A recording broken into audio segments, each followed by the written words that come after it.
हम एफआईआर नहीं करना चाहते ताकि कैरियर ना बर्बाद हो, पासपोर्ट और वीजा मिलने में समस्या ना हो।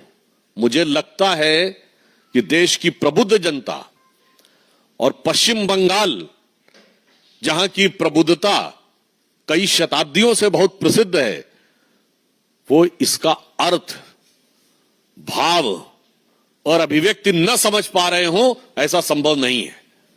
भारतीय जनता पार्टी स्पष्ट रूप से कहना चाहती है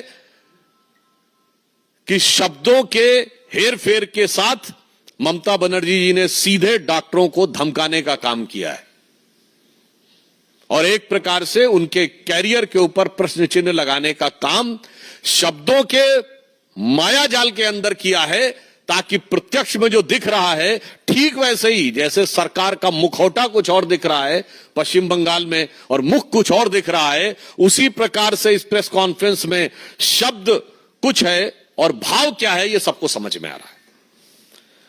और इतना ही नहीं, इसके उपरांत उनका यह कहना, जो मुझे लगता है कि एक प्रकार से पश्चिम बंगाल सरकार की बहुत दुखद और खिसियाहट की भी अभिव्यक्ति है, यह कहना कि चुनाव करवा लो। मैं पश्चिम बंगाल की मुख्यमंत्री ममता जी से कहना चाहता हूं, महोदया, इस पीड़िता के साथ न्याय का विषय चुनाव का विषय नहीं है। यह सबूतों के आधार पर कानून की अदालत में साबित होकर दोषियों को सजा दिलाने का विषय है। यह न्याय का विषय है, चुनाव का विषय नहीं है। जिसकी सत्ता होगी न्याय उसी के पक्ष में होगा। यह सोच संविधान के लिए सबसे खतरनाक सोच है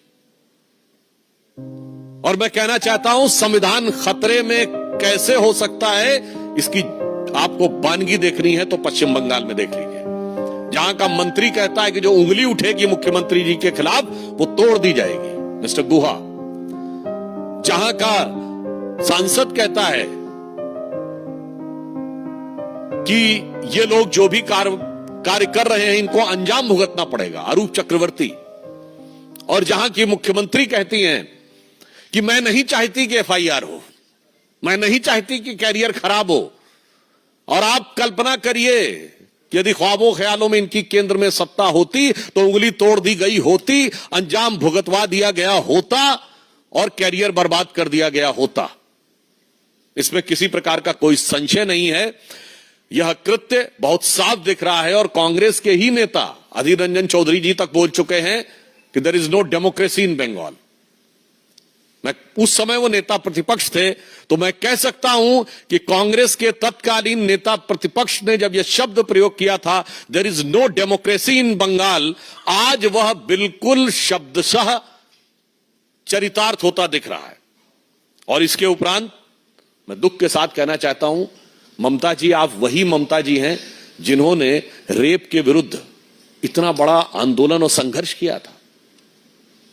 मैं देश को बताना चाहता हूं कि ममता बनर्जी जी जब हम लोगों के साथ थी अटल जी के सरकार के दौर में और बाद में, तो उन्होंने स्वयं ये बताया था कि पश्चिम बंगाल में कम्युनिस्ट सरकार की पुलिस ने उनके ऊपर इतने आघात किए थे कि उनको मृत समझ के वो लोग छोड़ गए थे। यदि उन्हें पता होता कि जीवित हैं तो शायद न छोड़ते।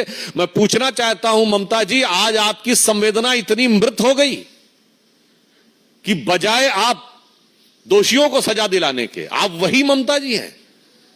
आज आप किसको बचाने में लगी हैं? ये डे वन से दिखाई पड़ रहा है कि प्रिंसिपल को दूसरे कॉलेज का प्रिंसिपल बनाना, उसके उपरांत उस जगह को